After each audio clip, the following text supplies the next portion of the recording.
Bem-vindos a mais um episódio do Sapateado, podcast da Zillion sobre marcas portuguesas. A minha convidada de hoje é Inês São Pedro, fundadora da Sampi, uma marca de cerâmica portuguesa, claro, que tem uns toques muito especiais, já vamos saber tudo em detalhe. Bem-vinda, muito obrigada por estares aqui. Obrigada, eu. A tua formação é de design de interiores, mais especificamente light design, uma coisa tão importante para ambientes. Depois trabalhaste na Philip Morris, em marketing, penso eu. Parte de commercial, dava muito apoio à parte das hostess, à estrutura, tudo que era estruturas de festivais. Sim. Porque é um mundo, nós fazemos muitos eventos, e fui buscar todas as áreas que eu estudei. Ok. Design de fardas, tudo. E onde é que a cerâmica entra na tua vida, vinda de uma área tão diferente? Como é que nasceu esta paixão e este projeto? Já vem de um longo caminho, ou seja, eu sempre mexi muito com mãos. Tudo, eu sinto que não sou desta era. O meu marido goza imenso comigo, mas eu sinto que não sou da era da tecnologia, eu sou sempre tudo muito manual. Sim. Eu adoro mexer com as mãos, fazer trabalhos manuais, sempre desde pequenina, e eu já queria muito ter alguma, desde pequenina também que me lembro, também talvez pela carreira do meu pai, de ter algo meu. Mas sempre... Teu pai trabalhava por conta própria também? Sim, e então sempre teve esse bichinho, mas tinha que ser alguma coisa, e isso eu tinha a certeza que tinha que ser algo manual. Certo. E depois eu no sétimo ano, nós temos que escolher na altura francês e tecnológica, já não lembro bem, e na altura eu escolhi tecnológica porque lá está, mas era uma coisa mexer com as mãos, não era estudar aquela mais teórico, e onde eu estava a estudar essa parte era cerâmica. Certo. A professora era azulejo, muito azulejo, na altura era pintura de azulejo, fizemos algumas peças em cerâmica e aí começou o bichinho.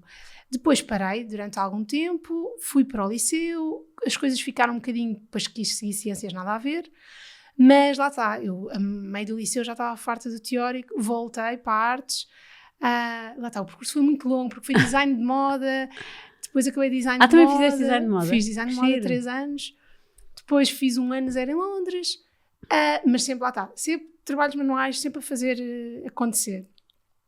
E depois, entretanto, eu como estudei nas Caldas da Rainha, na ESAD, na faculdade, é espetacular porque é um politécnico, então tínhamos muitas oficinas, tínhamos a oficina de cerâmicas, de madeiras, metais, e aí continua o bichinho, e as Caldas da Rainha é quase a capital da cerâmica, não é? É um mundo, como também Aveiro.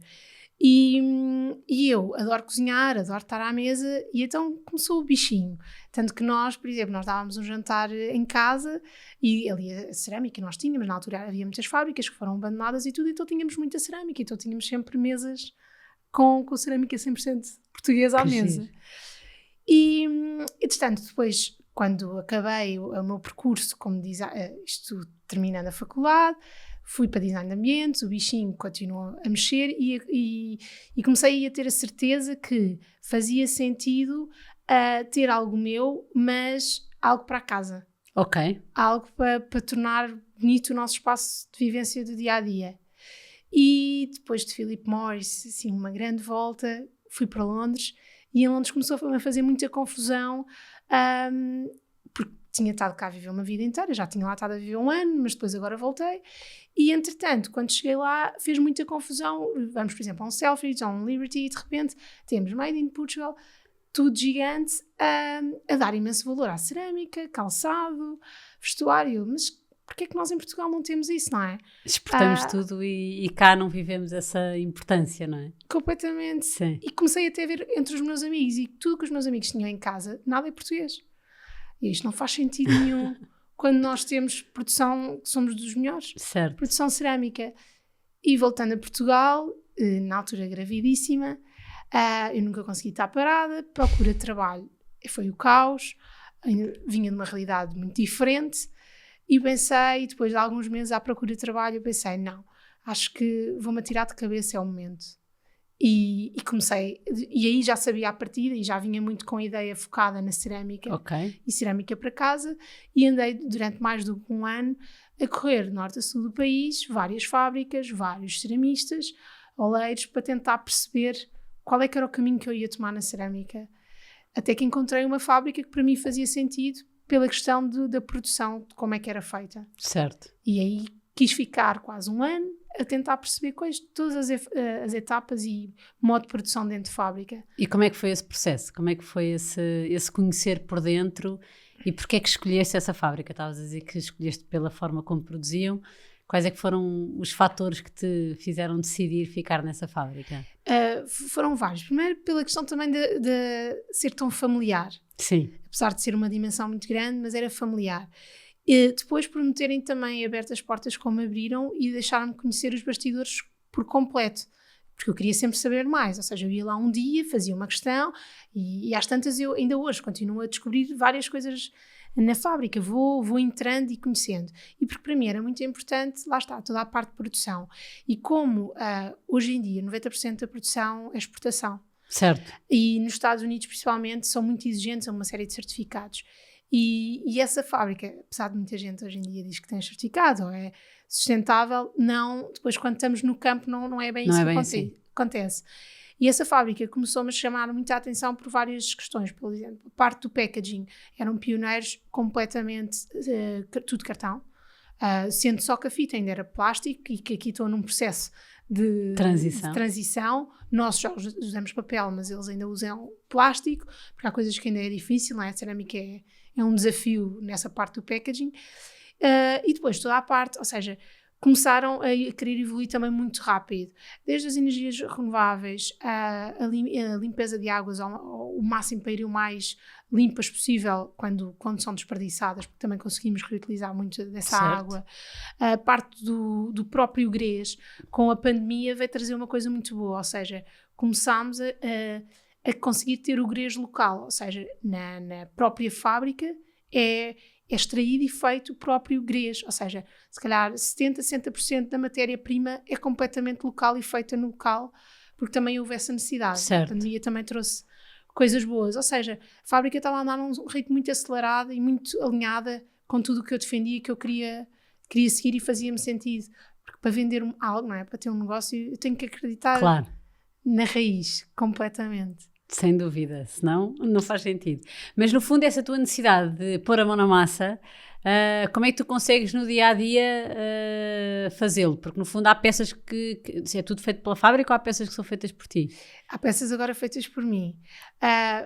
Então, nós agora saiu há 1 mês e meio a coleção, que finalmente, passado 1 ano e meio, foi difícil, com a pandemia atrasou já muito. Já lá vamos ao início. Agora, mas foi toda desenhada por mim, ou seja, eu desenho e junto da fábrica nós vamos, estando em laboratório, a desenvolver os vidrados e chegar àquele ponto que eu quero, as cores, as texturas, e então é colocar a mão na massa de uma maneira diferente. Certo. É muita parte do design, não é? Eu desenho e vejo o produto final com a ajuda da parte da fábrica. Mas depois vou criando e agora finalmente que o negócio já está um bocadinho mais, estabilizar e a tomar já o seu caminho, já consigo finalmente voltar a pôr nas mãos na massa e já estou a fazer as minhas peças. Umas argolas de guardanapos, coisas pequeninas, porque nunca consigo ter muito tempo para me dedicar, e por isso é que agora também voltei a estudar, agora todos os fins de semana voltei para a cerâmica, a estudar a fundo para reavivar, porque é uma arte que é infindável. Sim, tens sempre que estudar e treinar. Sim. Mas estás a fazer esse curso aos fins de semana? Sim. Que giro. Para voltar agora, porque tive muito tempo parada, e então parece que sinto... Parece que se perde o segredo. Sim, o de tato. fazer. E então voltei agora a estudar para também conhecer outras pessoas, conhecer outras maneiras de fazer cerâmica, para voltar agora aqui a fazer várias peças. Mas no meio disto, a marca nasce exatamente uma semana antes da pandemia. Como é que foi, no fundo, estavas a dizer que trouxe coisas boas e claro que sim, ou pelo menos nós temos sempre que olhar, há sempre uma parte má e uma parte boa, temos sempre que tentar olhar para a parte boa. Mas fazer nascer um projeto que ia, no fundo, arriscar tudo porque não estavas a trabalhar e porque decidiste este é o momento. Como é que foi esse arranque? Tu começaste a comunicar dia 6 de março, dia 13 fomos todos para casa. Como é que foi esse arranque e os primeiros tempos da Sampi? Foi difícil e um desafio enorme, mas eu gosto de desafios. E então, quando de repente eu tenho o primeiro shooting com a Catarina dia 6 E de repente vamos todos para casa e eu fiquei um bocadinho de mãos atadas e fiquei com muito medo, não é? Tinha acabado de investir, tinha uma filha bebé, fiquei com muito receio. Mas acho que foi um bocadinho depois aqui o segredo e o call da marca que nós tivemos, é que de repente foi quando começou também um grande boom da cerâmica. E de repente... E das marcas portuguesas e do olhar para dentro, não é? E de começarmos a privilegiar local. Sim. Eu acho que o português eu senti mais tarde. Passado uns bons meses, quase um ano. Ok. Mas, de repente, passado poucas semanas, começo a receber contactos do estrangeiro e os meus clientes começaram a ser muito estrangeiros e, de repente, passado 3 meses, recebo algum contacto para revenda na Áustria, que foi o meu primeiro ponto de revenda. E eu fiquei surpresa e pensei, ok... Tudo através do Instagram? Tudo através do Instagram. No caso da Áustria é engraçado porque a Catarina, que é da Poppies, a loja da Áustria, o marido é português. Okay. Então ela já começava a seguir e ela queria muitas marcas portuguesas na loja. E ela também ia abrir em plena pandemia. Também foi muito difícil. E então me deu assim uma lefada de ar fresco e uma força para continuar. Um alento. E começávamos a ter, lá está, os clientes em casa, começou a haver aqueles clientes pontuais. Agora que já estou mais parado em casa, estou a olhar, não gosto da mesa. Vou todos os dias comer nesta mesa, mas já não é uma refeição rápida, não é? Já estávamos muito tempo em casa. Nem que fosse só para o café da manhã. Já que toda a gente já queria algo diferente. E então isso começou a ir surgindo, os clientes. Depois lembro perfeitamente, se calhar 4 meses da marca, pandemia, que nunca mais terminava. Lembro de estar super desanimada, porque isto depois vai sendo altos e baixos. Super desanimada e na altura uma pessoa que me marcou imenso e ainda hoje que deu-me imensa força foi a Joana Inês da Violeta Cor-de-Rosa. Sim. De repente cai-me uma encomenda no Instagram e eu não acredito. Será que é possível? Porque normalmente... e temos aquela... Não é? Às vezes... Ou influência, ou seja o que for. Então, mas isto vai ser sempre em troca... Não, e a Joana gostava mesmo das peças e queria mesmo... E então, para mim, foi... Fiquei de coração cheio e isso de repente fez-me disparar e ganhei uma energia e uma força interior enorme. E depois comecei ainda a publicar mais, comecei a acreditar em mercados digitais, fiz uns diretos por piada que tinha muita vergonha do outro lado, então também começaram e acabaram. Mas foi bom, porque também queria dar a conhecer a cara à marca. Certo. Porque isso foi a maneira que eu arranjei, quando estávamos muito fechados, tentar fazer chegar a marca mais perto ao cliente. Porque eu sou zero tecnologia e então fazia-me confusão, porque, por exemplo, eu nunca iria comprar, e eu contra mim falo, eu nunca iria comprar cerâmica online sem conhecer a marca. E foi muito giro, porque há muitos clientes que compram uma peça... E depois vêm comprar mais. Sim, é super engraçado. Numa semana compram uma peça, passado 2 semanas estou a comprar o serviço completo, porque chegou a casa, tocaram, experimentaram e confiaram. E então depois foi a maneira que eu fui encontrando estar perto, mostrar as peças, as pessoas iam fazendo imensas perguntas e fomos-nos adaptando. E passaram 2 anos, vamos caminhar para o 3º, e de repente passaste do digital para o físico, já estás presente em vários espaços, abriste uma loja própria. Como é que foi esse passo e essa decisão? Então, eu tive um showroom que era por marcação. Ok. Só que já estava a ser, muitas pessoas, por exemplo, chegou a acontecer, o showroom era debaixo da minha casa, chegou a acontecer, aparecerem ao fim de semana, porque pensavam que estava aberto. E então estava a começar a haver muito essa procura. Ou sempre, mas não dá este horário. Às vezes estava a receber, por exemplo, às 9 e tal da noite. E debaixo de casa é difícil, certo, não é? É difícil gerir. E eu sou um bocadinho muito dependente de trabalho. E então, na altura, calhou com a transição que nós íamos sair daquela casa e então comecei a ver espaços. E uma cliente minha, por acaso, falou no espaço de Monte Estoril. Fui ver, eu adoro Monte Estoril, sou suspeita, mas aquela zona aqui, desta zona de Estoril, é das minhas preferidas. E achei um espaço super interessante e então decidi que fazia todo o sentido. Tinha porta para a rua, tinha uma montra e era a transição que era necessária para os clientes. E abrimos o espaço físico, apesar de já termos muitos pontos de revenda. De revenda. Sim, em Lisboa nós já temos 5 no total e depois fora do país.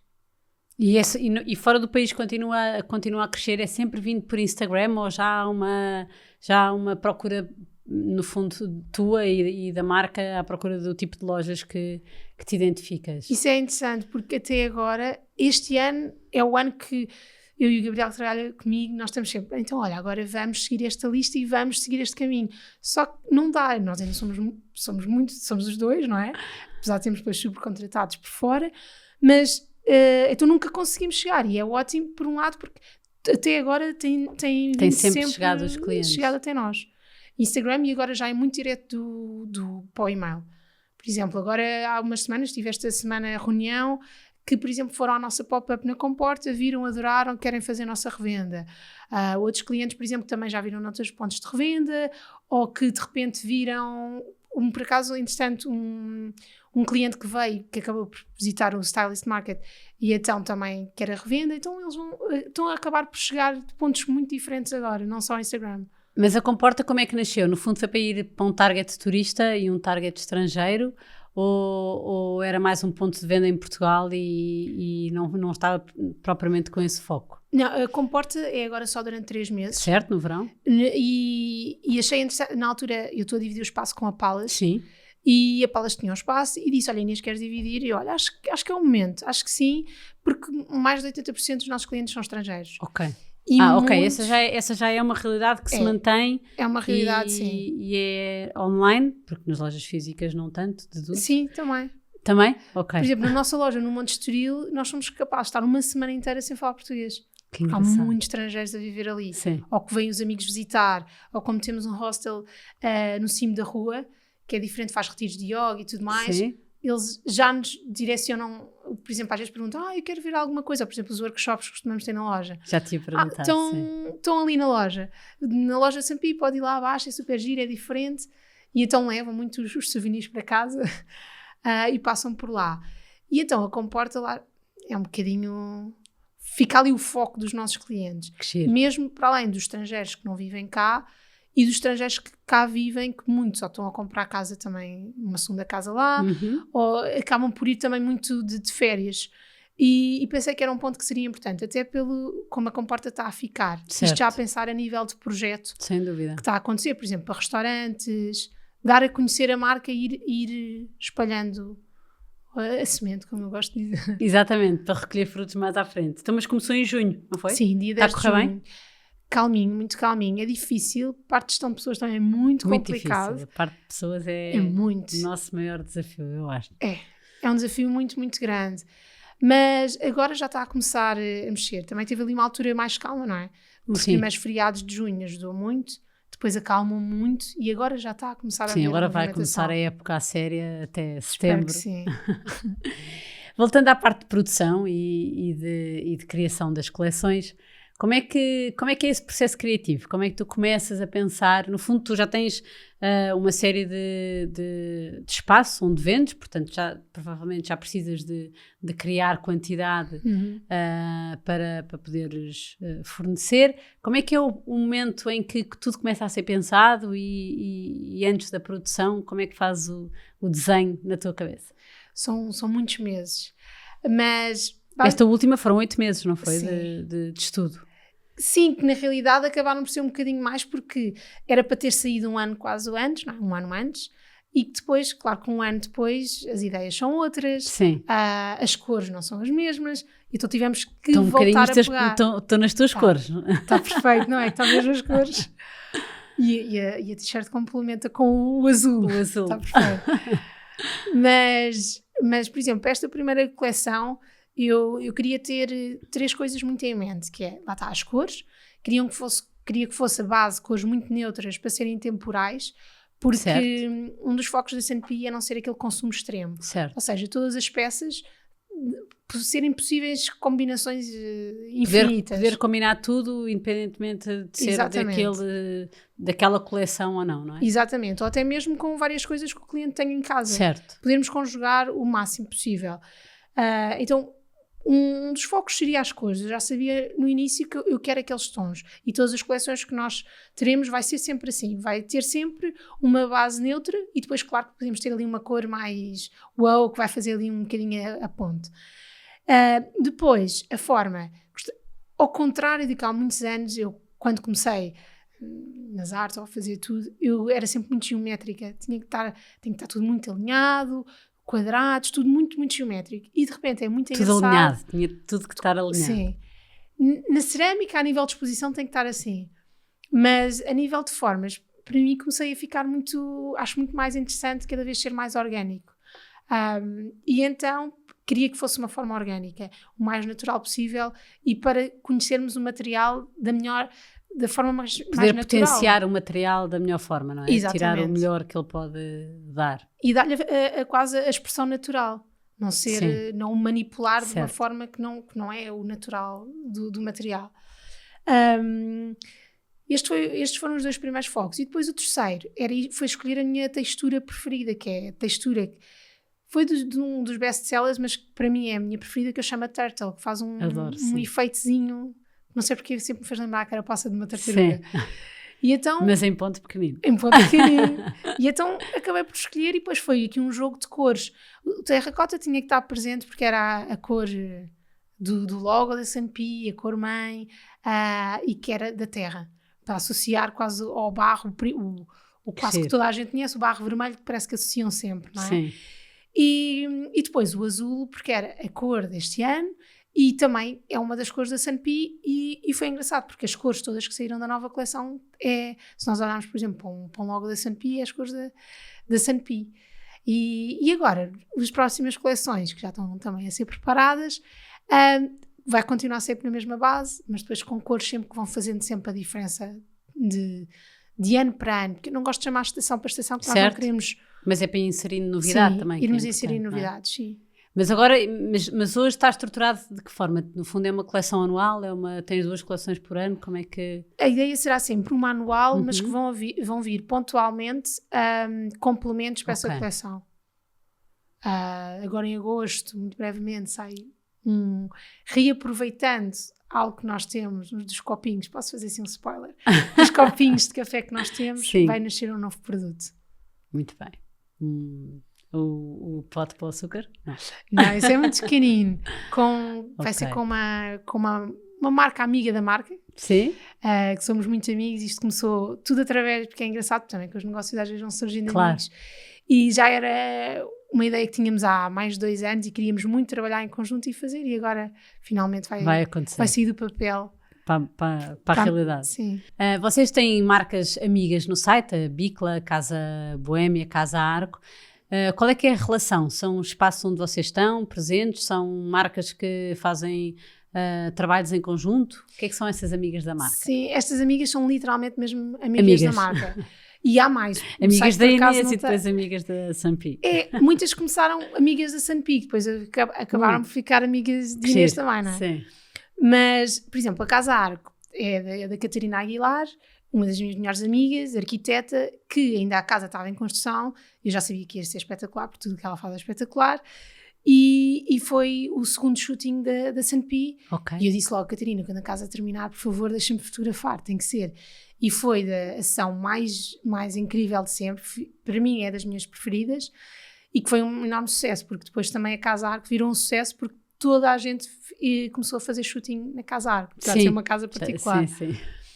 E então acabou por ficar muito a amiga da marca, porque muitos shootings acabámos por fazer outros shootings lá, e era mesmo, aquilo era a casa da marca, porque era a imagem de marca da S&P que se enquadrava perfeitamente. Depois a Casa Boémia são velas, e a Casa Boémia, basicamente a Cátia e o Aureliano compraram os meus copos num ponto de revenda, na Baú, em Campo Torique, e adoraram os copos de café e disseram logo, Inês, queremos fazer velas com os teus copos. E começámos a ficar, porque criou-se aqui uma química muito engraçada, entre os 3 ficámos super amigos, mas nunca passámos do papel, na altura não tinha quantidades suficientes, e fomos sempre ficando com aquele bichinho, e acabámos de ficar a fazer muitas coisas. Fizemos alguns eventos juntos, as velas agora temos à venda na nossa loja, fizemos um workshop com eles, basicamente para aproveitar os copos, que às vezes queriam com pequenos defeitos. Demos um workshop, as pessoas escolhiam um copo da S&P e faziam a vela com a essência que queriam da Casa Boémia, e então temos ido trabalhar em conjunto, e agora brevemente uma novidade. E a Bicla, são guardanapos, não é? A Bicla, sim, porque quando eu criei a S&P, e um caminho que eu quero ter é sempre tudo o que se possa imaginar numa mesa de refeição. Sim. Ou tudo o que seja necessário para cuidar da nossa mesa. E então, a Bicla, eu conheci o os guardanapos da Bicla, adorei. E depois, quando comecei a conhecer a história, ainda adorei mais o projeto, porque é tudo desperdícios de fábrica, tudo feito 100% à mão pela Cláudia, que depois às vezes tem algumas ajudantes, a mãe, tem uma costureira com ela, mas é tudo feito à mão, com muito amor, muita paciência. A Cláudia é extremamente perfeccionista, às vezes até perfeccionista e organizada, que eu às vezes queria ser um bocadinho como ela. E então, era o complemento perfeito. Eu precisava de guardanapos, e então eu comecei a revender os produtos da Cláudia e começámos a criar também aqui uma sinergia muito grande. Por exemplo, os clientes começaram a pedir muito individuais. Foi uma batalha, porque a Cláudia é muito metódica e tem tudo muito organizado, e às vezes tirava um bocadinho fora da caixa e dizia: Cláudia, precisamos de individuais. Os clientes querem: ai não, acho que não. Mas vais ver, olha, o cliente procura mesmo e gosta disso. Vai, e a Cláudia ia confiando em mim, então foi fazendo os individuais. Ainda agora já me disse: Inês, nova coleção, vou ter individuais linho, como tu me pediste. Se não venderem agora, tu vais ter que ficar com tudo. Eu fico com tudo. E então fomos criando essa sinergia. E no verão passado fizemos uma collab, ou seja, escolhi um tom de linho que era só da Sanpi, e a Cláudia fez uns guardanapos exclusivos de Sanpi. E este verão a mesma coisa, que foi uns azuis com um ponto só nosso, e vamos criando aqui uma série de sinergias, e até por piada já criámos um grupo que chamamos os Best Friends das marcas. Eu sou quase a única lisboeta, o resto é só quase marcas do Porto, que às vezes fazemos pontuais uns eventos onde juntamos e abrimos as portas dos ateliês para as pessoas conhecerem. Que giro, é fundamental esse trabalho colaborativo, não é? Porque muito ajudamos-nos todos e trazemos o bom de cada marca e de cada projeto, e faz imenso sentido. Acho que isso é algo quando eu comecei a Sanpi, e isto tem a ver com o modo de vida pessoal. Eu acredito que isto é um win-to-win. Temos todos a ganhar com sinergias. Sim. E às vezes faz-me confusão quando é o oposto, porque nem todas as pessoas são assim, não é? E às vezes, e já tive, não é? Com a criação da Sanpi, muitos dissabores, não é? Não, há pessoas que não gostam, e nem todos temos que gostar de trabalhar em conjunto, mas eu acho que sinergias é muito importante, porque lá está, por exemplo, com estas amigas da marca, que é muito mais do que essas que estão no site. Temos, por exemplo, Marta Lixis, a Marta, sim, que tem-me dado um enorme apoio. Lá está, uma amiga Sanpi que ficou amiga Inês, e que lá está, por exemplo, a Marta vai fazer um workshop, adora as peças. Olha, acho giro, então não queres pôr uma mesa bonita, então vamos fazer um workshop. Então, por exemplo, fui a um workshop em Aveiro, em Aveiro não, é mais acima, agora não me lembro do nome, Casa Molenga. E então levei as peças, colocámos as peças, mas nisto é muito natural, não é? Sim. Nunca na expectativa, ou muita gente às vezes pensava: mas como é que chegaste aqui? Ou tiveste esta entrevista, tu pagaste, fizeste. Não, porque foi surgindo, sim, fomos conversando todos e fomos nos construindo uns aos outros. Por exemplo, às vezes, agora estou, por exemplo, com a DHL, porque o shipping é um mundo, só que somos marcas pequenas, então certo, a nível do shipping é muito caro. Então comecei agora a trabalhar com a DHL e estamos a criar uma conta em conjunto para todos beneficiarmos. boa. Somos todos parceiros. Claro, faz todo sentido. E então vamos nos ajudando. E temos todos mais ou menos as mesmas dores, portanto, se formos todos partilhando, não é? Vocês estão todos numa fase, num estágio de vida das marcas muito semelhantes, sofrem as mesmas necessidades e problemas. Exatamente. E, portanto, todos juntos resolvem de uma forma. Faz todo sentido. E mesmo as revendas, tem sido sim, engraçado, porque eu tenho lá está, voltando, que eu sou zero tecnologia, quando me pedem uma revenda eu tenho que ter sempre uma videochamada, eu preciso ver a outra cara, sim, e quer conhecer o projeto para perceber se faz sentido. claro. Porque só a linha marca, isto claro que tem sido de estratégia, mas só a linha marca, as passos que faz sentido, a filosofias de trabalho que encaixem certo, com a Sanpi. E então é giro, porque às vezes estamos e as marcas e as lojas estão a abrir, estão a começar, estamos a pensar, e estou em conversa: olha, eu conheço a Bicla, se calhar faz sentido com o vosso projeto, ou conheço a Casa Boêmia, então é muito giro, porque nós estamos quase todos no espaço uns dos outros. certo. Ou porque fui eu que falei, ou foi a Casa Boêmia, que recomendaram, por exemplo, e então é muito engraçado. Sim, e no fundo os produtos são todos para casa, vocês estão todos Sim, no mesmo segmento de mercado, e faz imenso sentido, porque na verdade os clientes vão ser os mesmos, sim, não é? Portanto, essa união, realmente a união faz a força. mas é mesmo, acredito mesmo. Os workshops que costumas fazer, no fundo é trazer para os clientes essa realidade. Qual é que é o principal objetivo e o que é que tiras desses momentos?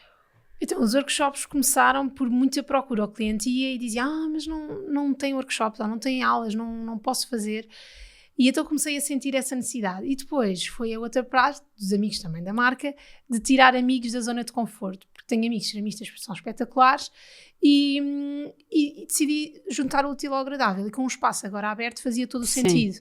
Porque havia muito essa procura. Porque na zona de Cascais e pelos os clientes têm-nos dito, não há grande oferta nesse sentido. Em Lisboa já temos muitos estúdios, muitos ateliês que dão workshops de cerâmica ou aulas, mas aqui em Cascais não havia nada. E então desafiei a Inês Prate, que é ceramista, super amiga, estudámos juntas e a Inês nunca tinha dado um workshop, mas todas as pessoas adoram o trabalho da Inês. E então desafiei a Inês e o Caetano de Oliveira, também ceramista, que também veio da Exato comigo, desafiei-os a dar workshops, mas são sempre workshops completamente diferentes, porque temos a Inês, que tem a parte muito mais emocional, mais história, contacto com o barro de uma maneira diferente. O Diogo é muito perfeccionista, muito direitinho, tem que estar tudo muito planeado, e acho que são dois lados muito diferentes e muito importantes na cerâmica. Aliás, temos N vertentes, mas consegue dar competências diferentes. A Inês é uma parte de brincar com o barro mais solta, sim, mas claro com a sua técnica também, mas que vamos colocar sempre um bocadinho da nossa história no barro. O Diogo acaba por ser uma maneira mais, por exemplo, já é um processo mais trabalhado. Vamos pensar qual é a peça que não tão intuitiva. Então, qual é a peça que nós queremos fazer? Uma jarra. Então vamos desenhar, vamos imaginar como é que será a construção. Qual é que será o barro mais indicado para aqui? Como é que as espessuras, vai aos mínimos pormenores, não é algo que nós nos deixemos ir no momento. Mas no fundo as pessoas que fazem o workshop são pessoas que nunca fizeram, que nunca trabalharam e que... E tem sido super giro. Como é que vocês fazem essa definição de peças, etc? São as pessoas que dizem? São vocês que recomendam? Nós no início não tínhamos definição. Isto depois vamos aprendendo, não é? Certo. E depois agora começamos a dizer mesmo, neste workshop vamos fazer uma jarra. Ok. E a direcionar um bocadinho mais para o que o cliente vai procurar. Mas já tivemos pessoas sem experiência nenhuma, com pessoas que saem com peças incríveis. Ok. Mas é engraçado porque todas as pessoas que vão acabam por se inscrever sempre no segundo ou no terceiro porque querem quase vários níveis. Então começámos a sentir essa necessidade. Que é interessante, por exemplo, uma pessoa começa com a Inês e vamos trabalhar o barro de várias maneiras e começar a sentir o próprio barro, a própria pasta, como é que ela funciona, a elasticidade, o que é que dá para fazer. Vamos criar história, são peças mais soltas. Depois, se calhar, podemos seguir para o Diogo, e o Diogo já nos vai dar uma ideia mais estruturada. Sim. Vamos desenhar, vamos pensar, é esta a peça, tem esta altura, temos estas dificuldades para construir isto, então vamos agora fazer acontecer passo a passo. E então temos estruturado dessa forma.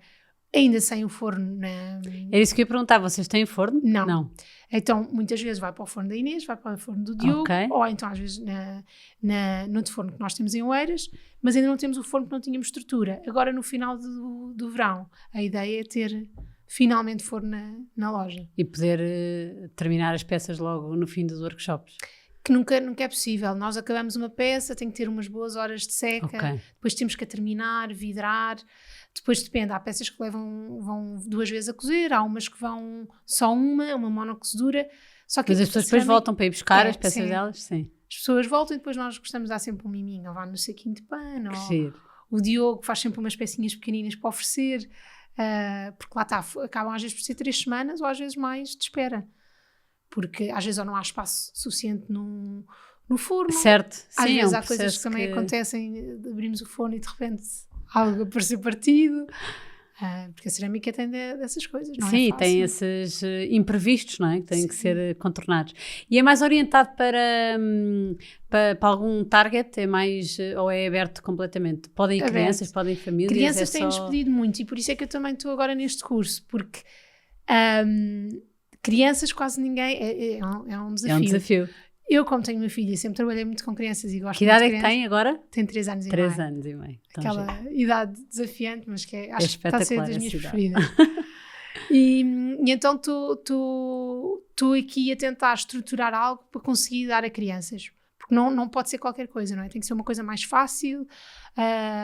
E então ver aqui o que é que E se calhar uma podemos faixa conseguir fazer. etária, se calhar um bocadinho mais velhos, não é? Sei lá, Sim. dos 6, Sim. uma idade que eles já tenham também alguma responsabilidade no manuseamento. Sim. Mas é engraçado, por exemplo, a minha filha próxima semana vai ter olaria na escola. Que giro. E entretanto eu vou fazer de cobaias aos amigos e vamos Claro. fazer um mini cursinho Que giro. para eles conseguirem ter o contacto e para eu também perceber com as diferentes As idades necessidades. quais é que são as limitações que eles vão ter.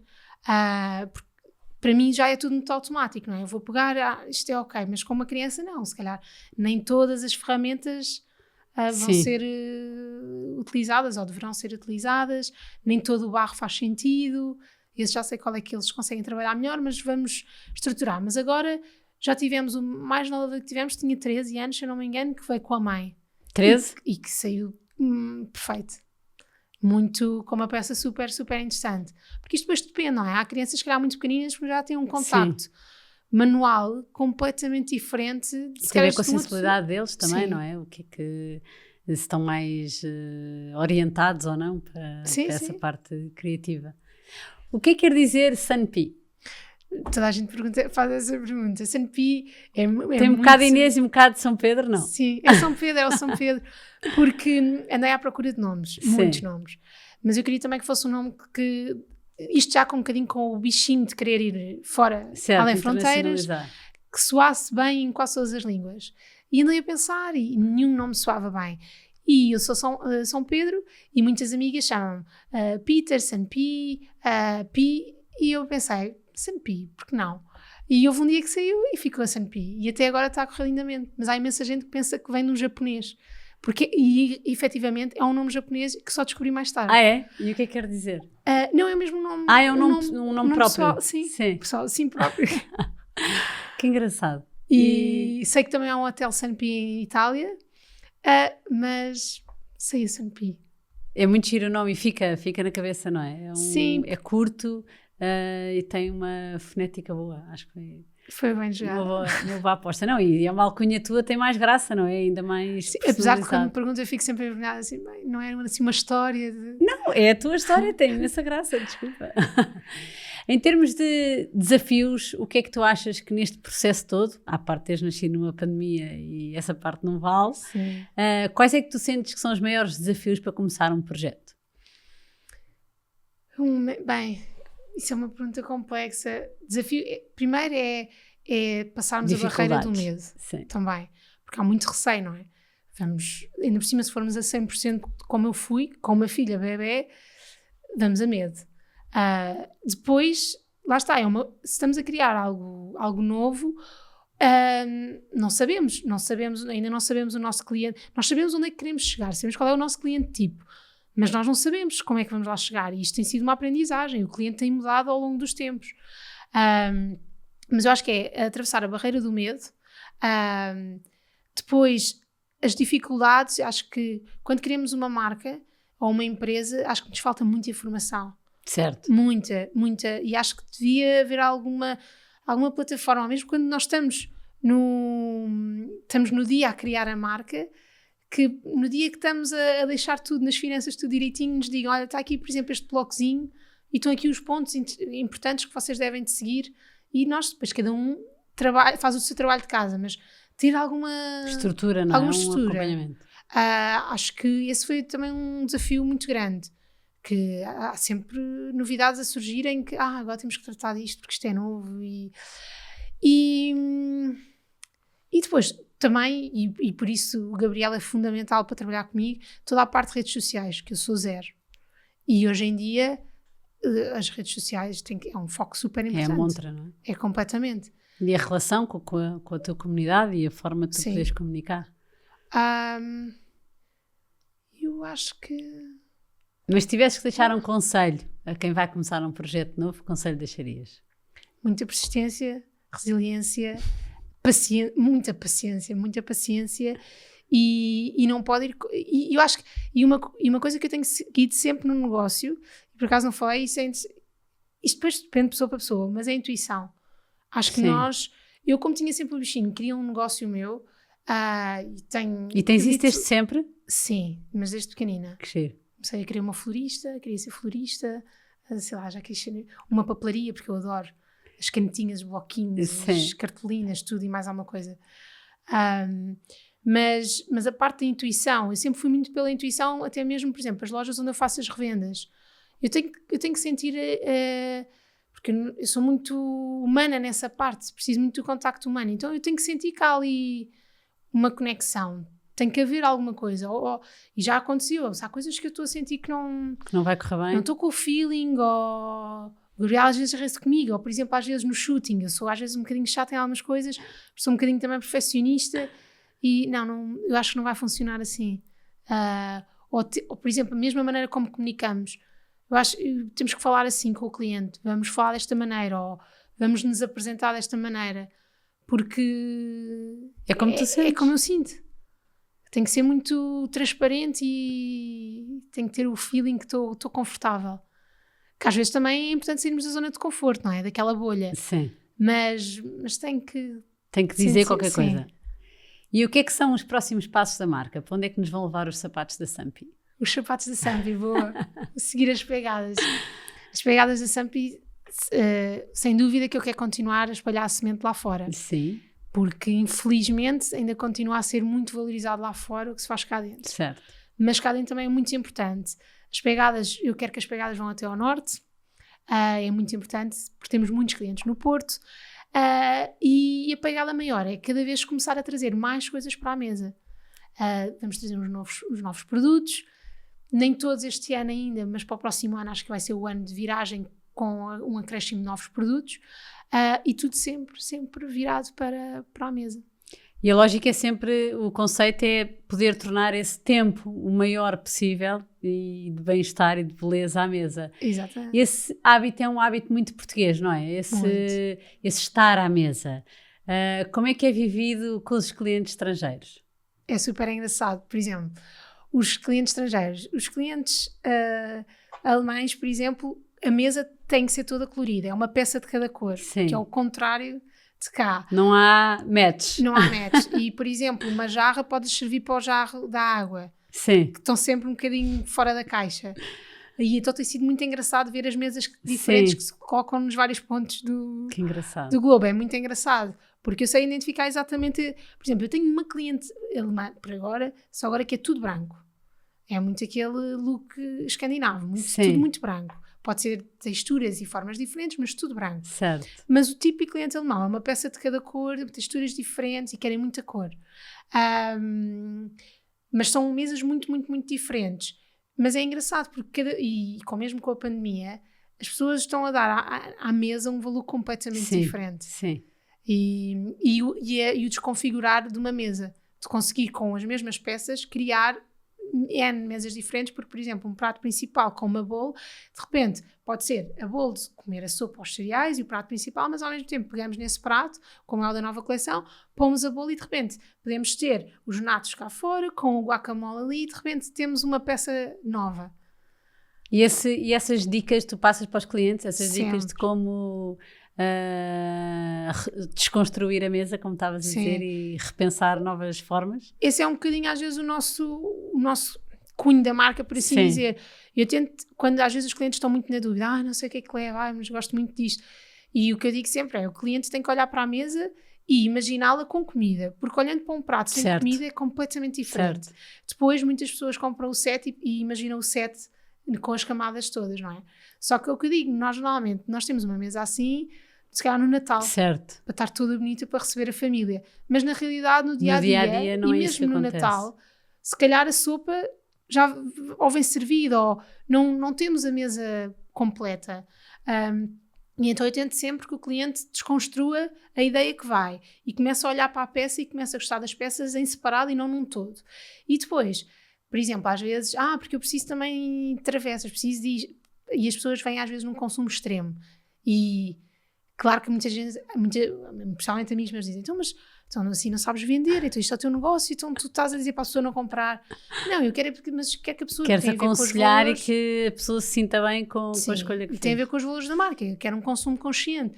Faz sentido, por exemplo, e é uma coisa engraçada, eu tenho clientes, aquelas clientes, se calhar uma faixa etária mais alta, que vem, que é engraçado, que é, eu tenho este serviço, é de família, eu adoro, mas parti o prato principal e agora, mas eu não queria nada, e às vezes pedem-me, não consigo fazer um prato igual.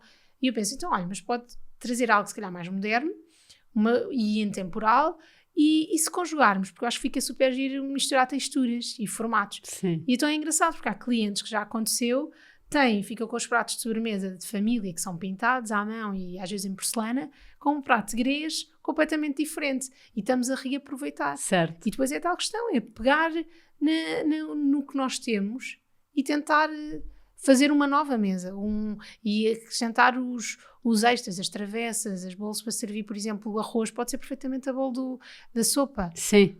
Porque às vezes nós não pensamos nisso, e aliás, eu no início também não pensava, só que depois, com muitas combinações, a ir mexendo e olhando para as peças de outra maneira, é um mundo... Todo mundo. Possibilidades. Exatamente, um mundo de possibilidades.